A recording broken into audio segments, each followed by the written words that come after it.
Okay, welcome everyone. This is the August 5th special board meeting of the East Baton Rouge Parish School Board. And I'm trying to bring up the notice and instructions right now. And I am having internet troubles. Mr. Howard, do you have the notice and instructions available that you could read? Yes, I do. Good afternoon, good evening, everyone. So for the 2020 August 6th special meeting, the special notice and instructions. The notice is in reference to the East Baton Rouge Parish School Board certification pursuant to Act 302 of the 2020 regular session regarding board member participation by telephone or video as it relates to school board meetings. Please be advised that due to the public health emergency caused by the coronavirus disease 2019 COVID-19 and Act 302, the East Baton Rouge Parish School Board may, for the duration of this emergency, conduct board meetings and committee meetings electronically via telephone and/or video conference. The special meeting scheduled August 6, 2020 at 5:00 p.m. will be streamed live via Microsoft Teams. A link to watch the meeting can be found on the board docs located on the school board's website. A period for written public comment will be provided before the meeting, as well as before each action is taken by the board on an action item. Individuals wishing to make a public comment about any of the posted action items will need to click on the agenda item in board docs and submit via the highlighted public comment hyperlink on the agenda item details. Upon the closing of the comments, board president will read into the record the public comments that have been submitted. Thank you, sir. You're welcome.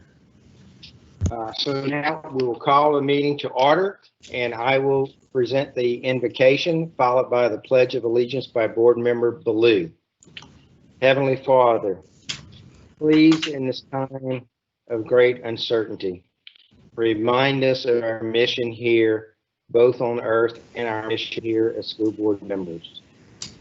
Everyone in our community is suffering in some degree or another due to the COVID panic and COVID issues, whether or not they are sick, whether or not they are trying to maintain their health, or whether or not they have recovered and have gone through the issues. Please remind us that we are here to serve the children and to keep everyone safe, and let all of our screen off. Let all of our judgments follow that path. In your name we pray.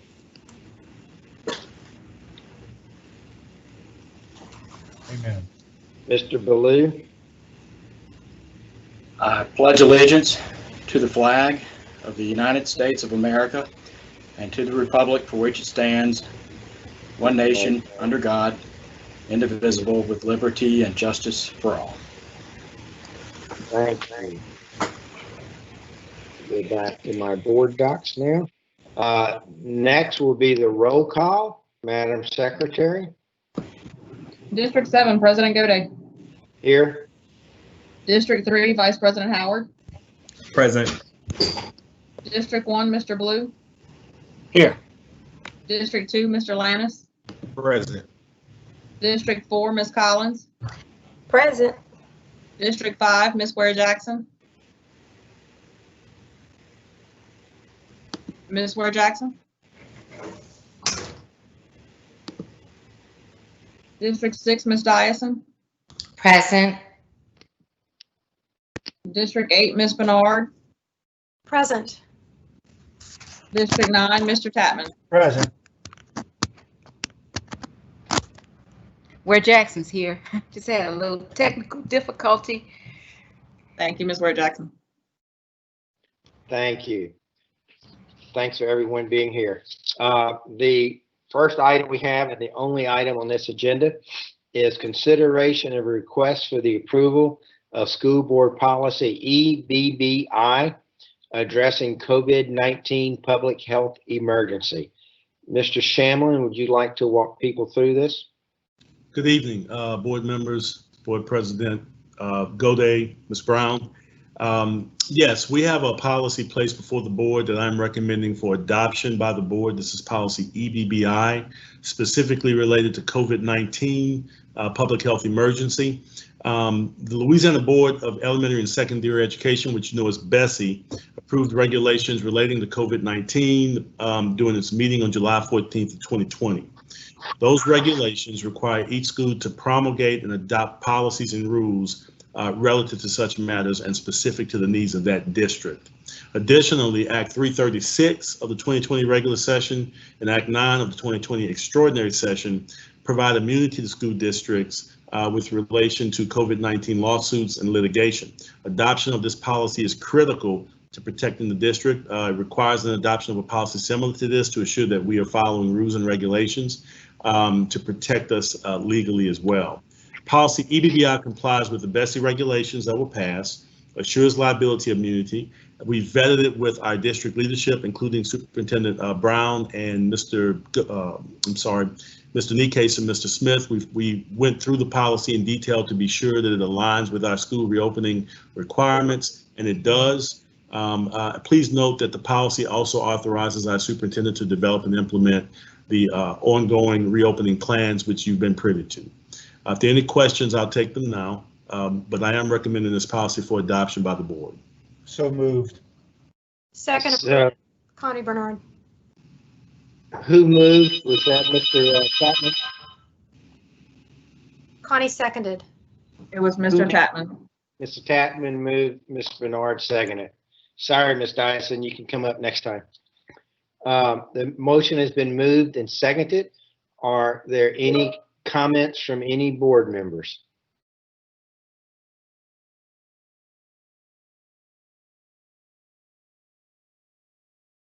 I'm having internet trouble, so Ms. Armand, if there are any comments, would you please let me know? I'm checking, just one second. Request to speak, is that Ms. Collins or is that Ms. Ware Jackson? Ms. Ware Jackson, then Ms. Collins. Yeah, would you simply tell us what that acronym stands for? I had a couple of people ask me what that meant, and I looked and couldn't find it. EBBI, would you just for clarity tell us what that stands for? Sure. EBBI is a letter designation that we utilize a letter scheduling designation for all policies. If you go to our EBR CAP school system policies and you look at every policy we have, there's a letter designation. It allows us to basically organize our policies based upon what they address or what the specific nature of the policy is. And so that's just a letter designation. It's not an acronym. It doesn't really mean anything. It just means that under the section E of our policy, you'll see this policy appear once the board approves it. Mm-hmm. Okay. Thank you, Mr. Shanley. You're welcome. Ms. Collins? Yes. Board council, there was a community concern over some minor changes with the language. Excuse my grandson in the background. And I was wondering if you had a chance to look at those changes. The nature of these meetings and policy, it's kind of hard to, I didn't see the email in enough time to be able to ask as a board member for my colleagues to consider each amendment, and it was too many of them to kind of present today. And so I guess really and truly, I don't have a question for council. I appreciated what the community members had mentioned, but since there were no egregious concerns. It's only one. Huh? I'll send you the link, yeah. I have, I'm sorry, say again. I believe she was speaking to someone else. I'm sorry. Go ahead, Ms. Collins. Okay. Because of the flow of meetings and because I did not necessarily notice any egregious concerns, I won't offer any amendments because it would just be too tedious. It was something that I would have needed to notice earlier to hopefully get buy-in from each board member on each piece so that we could have presented something different. So I just wanted to let those community members know that they were heard and why I in particular did not necessarily move for any particular amendment. Yes, ma'am. Did you want me to respond? Do I need to respond? Yes, you can. Yes, okay. Thank you. Yes, ma'am. I did receive an email from one individual who made some legitimate suggestions in changing or amending the policy. However, after reviewing the policy, speaking again to district staff, remember this policy has been vetted by external counsel. It came from Louisiana School Board Association's attorneys as a recommendation sent to us to then modify and amend to meet the needs of our specific district. And so what we have determined, what we've created, we believe meets those needs specifically, will allow us to operate with some flexibility with the ultimate goal of protecting students and teachers, because that's really what this is about, is making sure that we have in place procedures that protect teachers and students. Now, I will say this, remember, this is a policy. This is not a practice or protocol or procedure. And so some of the things that were recommended were probably better put into a practice or a policy, a practice or a procedural manual versus a policy. Policies tend to be broad. They set the broad standards for what's expected, but allows the staff to kind of maneuver and operate as they need to implement that policy. So in short, I did take into consideration, and I appreciate the feedback from the community, but I am recommending this be adopted as is. Okay, and I know it's a whole lot of moving pieces right now in policy and procedures being developed for various things, as new policy and procedures being developed for various things as it relates to COVID-19. Perhaps we can send some of their language to the respective staff people working on those different pieces of policy so they can procedure, excuse me, not policy, and protocol, so that they can keep that language in mind. Yes, ma'am. Thank you. Mm-hmm. And that's it. Thank you. Are there any other comments from any other board members? Mr. Gode, I don't know if this is not a comment related to what's happening, but there is a public comment. So when you refresh your internet, if you don't see it, just let me know. Okay, I will let you know because my internet is acting very bulky and it's difficult for me to get to it right now. So would you please read it? Sure. You want me to read it now or you want Ms. Ware-Jackson to go first? Ms. Ware-Jackson, was that a repeat of another one, or would you like to speak? We cannot hear you, ma'am. I'm sorry, I'm still muted. There we go. I think the concern mostly was around the room size and distancing, just to make sure that there was actually our rooms are actually large enough to socially distance 6 feet. That was like the biggest concern I saw, and actually encouraging kids to wear the mask even though they're not required. And I know that's all in procedure. So, but those were the things that stood out to me, was the concern about small children not being required to, but encouraged to wear masks, especially with some of the new information that's come out recently around children having a certain load of the virus that wasn't known before. So I just wanted to make those comments as we move forward in developing the procedures. Yes, ma'am. Thank you, sir.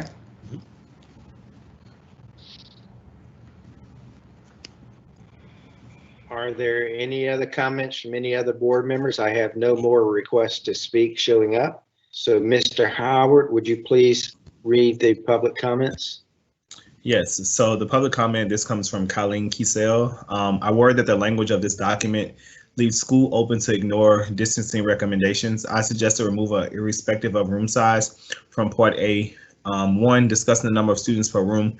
25 students in a small classroom will in no way be safely distanced. I also suggest removing space to extent possible from the bus policy. 1 student per bank of bus seats should be the policy until a vaccine has been made widely available. As it stands, this policy is a good step forward, but does not seem safe enough to return my children to school. I plan to keep my pre-K and first grade at home in virtual schooling until we have a vaccine. Thank you. Seeing no other comments, and I'm relying on Mr. Howard, who graciously read for us, to refresh to make sure there are no other comments. And if not, we will go back to the board. The board is clear. So back to the board. Are there any other comments from the board members?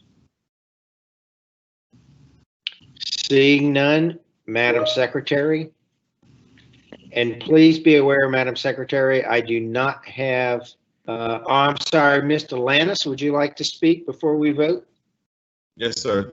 President Gode, quick question for council. So as it currently reads, students are not mandated to wear masks inside of the schools, but it is a requirement or request from us. Is that correct?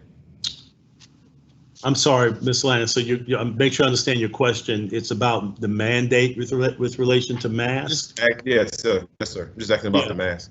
And if that is the case, my next question would be, does that coincide with the citywide ordinance from the mayor's office? Because the mandate specifically says that you must wear a mask.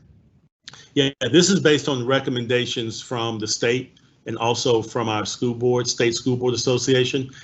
Younger students are where we have some flexibility, specifically if you know, for example, kindergartners, pre-K, first graders, where it might be a little more difficult to require them to have a mask on all day. The older students, it is possible to have a mandate, and I believe it's written into the policy. So this is really, I think what you're speaking of is really more the flexibility being allowed for younger students. Mm-hmm. And to answer your question, these are recommendations we're following from the state, as well as from our school board association. I know that there's a mask mandate from the city, but keep in mind, we are working with schools where we have very young children, and a lot of what we do has to also, we have to look at the practicality of implementation. And so I want to just throw that out there as we need to give our staff some flexibility to operate as they implement these policies. There may be situations with younger kids where we can mandate masks in particular situations or particular types of classes, but there's got to be some flexibility there. And I'll invite any comments from the staff who might want to jump in as well. Does that help? Yeah, I wasn't questioning that. I was just making sure that we were in unison with the city, because I know we do have that mandate, and I didn't want us to get in any trouble of any kind for not following up. So, yeah. That's all from me. Thank you, sir. Okay, now seeing no further comments showing up on the chat room, Madam Secretary, would you please conduct a vote? And please be aware, I do not have board docs up and running. Oh, I do have board docs up and running. Never mind. Thank you. I can vote. Please vote.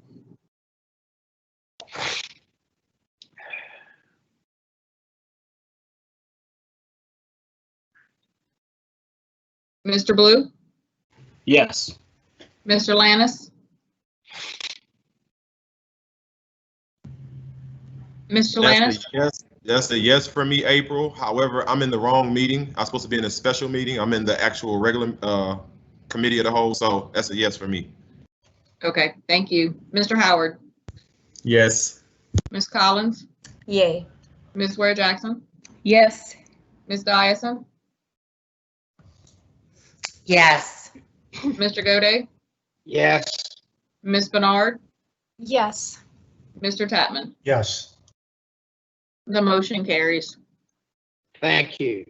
And in the midst of my internet issues in here, I forgot one important subject. This is the first meeting for our new superintendent, Mrs. Leslie Brown.